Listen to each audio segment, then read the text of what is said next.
सरकार हमको धमकी है। विजय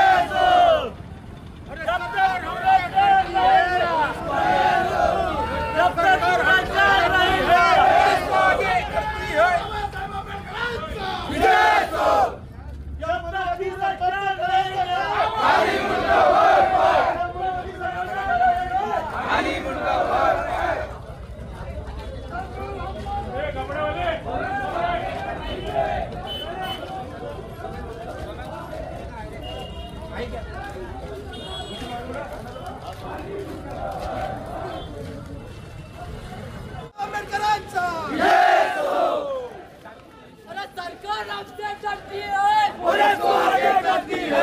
सरकार हमसे डरती है, पुलिस को आगे करती है। सरकार हमसे डरती है, पुलिस को आगे करती है। भारतीय संविधानाचा अरे ताकत से बोलो, जय भीम। अरे हिम्मत से बोलो, जय भीम। अरे बोलना पड़ेगा, जय भीम। बोलना पड़ेगा, जय भीम। जोर से बोलो, जय भीम। भारतीय संविधानाचा जय हो, डॉक्टर बाबासाहेब आंबेडकरांचा। या ठिकाणी भारतीय संविधानचे शिल्प तेथील मनोवादी विकृतीच्या व्यक्तीने नासधूस केले। त्या संदर्भात परभणी या ठिकाणी आपले भीम सैनिक यांनी संपूर्ण परभणी शांततेमध्ये बंद करण्याचे आवाहन केले। त्या ठिकाणी शांततेत बंद असताना त्या ठिकाणी काही मनोवादी विकृतीचे लोक त्या बंदमध्ये सामील झाले आणि त्यांनी त्या ठिकाणी वाहनाची दुकानाची तोडफोड केली। यामुळे आपल्या भीम सैनिकावर त्या ठिकाणी गालबोट लावले आणि या फडणवीस सरकारचे हे षड्यंत्रच होते।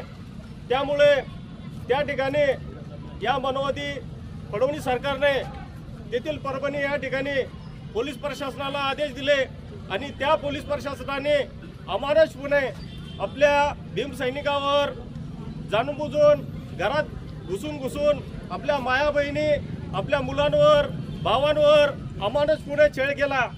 त्यामध्ये त्या ठिकाणी पूर्ण भीमनगर पच्चीसील नगर त्या ठिकाणचे संत गाडगेबाबा नगर या ठिकाणचे आपले भीम सैनिक यांना अमानुषपणे पोलीस प्रशासनाने अटक करून पोलीस कस्टडीमध्ये जाणीवपूर्वक छळवणूक केली। मनोवादी विकृती सरकारने केला आहे। या मागे जो कोणी असेल, जो गुन्हे शाखाचा जो पी आहे, ज्यांनी ज्या ठिकाणी मागच्या वेळेस तो भीमा कोरेगावला होता त्याच्यात नेतृत्वामुळे तिथं त्या ठिकाणी दंगल घडवण्यात आली। नांदेडला होता त्या ठिकाणी दंगल घडवण्यात आली। म्हणून जो गुन्हे शाखाचा जो पी आहे तो निव्वळ फडणवीसच्या चालण्यावर चालणार आहेत।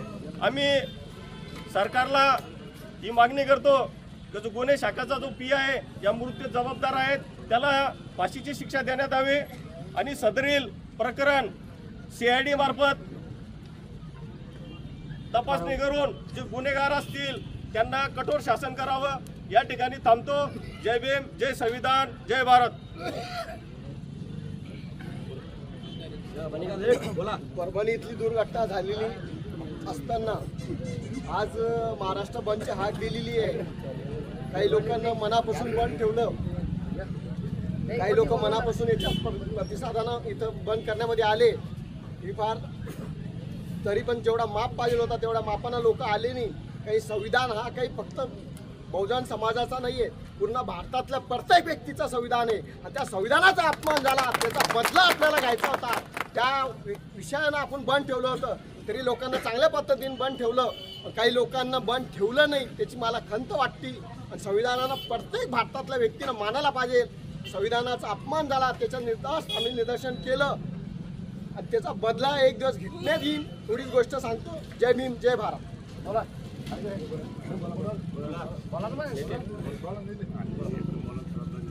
ज्या वेळेस फडणवीस सरकार येतं त्यावेळेस अशा घटना घडतात। मागच्या वर्षी भीमा कोरेगाव ठिकाणी असंच झालं होतं। 30 परभणीमध्ये पुनरावृत्ती करण्यात आलेली आहे। तर आपल्याला या सरकारच्या विरोधात लढा द्यायचा आहे। हे फक्त बंद करून आपल्याला चालणार नाही. यापुढे बी भविष्यात असं लढा देऊ. आपल्या तरुणावर, आपल्या मायबहिणीवर गुन्हे बळजबरी दाखल करताय. जे युवाच्या पोरी, शाळेच्या पोरी, त्यांच्या सुद्धा गुन्हे दाखल केलेत. युवा पोरांसुद्धा गुन्हे दाखल केलेत. फडणवीस सरकारचं एकच काम आहे की त्यांना माहिती आहे ईव्हीएम मशीनचं जर आपण तिकडे काढलं म्हणून या सरकारला, या लोकांना बाबासाहेबच्या प्रती फाडल्या. त्या अगोदर तिथं RSS वाल्याची बैठक झाली, तिथं मोर्चा निघाला आणि त्या मोर्चानंतर हा प्रत फाडण्यात आली संविधानची. मग ती संविधानची प्रत फाडायला लावली कोण हे तर शोधणं, आपले लोक शोधताय. ती शोधली, पण त्याच्यानंतर आपल्या एका माणसाला मारलं. आणि आता एक मुलगी पण सिरियस आहे. आता हे वडार समाजाचा एक माणूस, एकदम अल्पसंख्याक एक माणूस, तो मृत्यू पावला कारण की त्याची कस्टडी काढली. त्या कस्टडीमध्ये मारता मारता त्याचा मृत्यू झाला, मरण पावला. तर जे बोलले भाऊ, तर संविधान हे सर्व देशाचं आहे, सर्व जाती धर्माचं आहे. यासाठी सर्व जाती धर्माच्या लोकांनी एकत्र येऊन लढा द्यायला पाहिजे.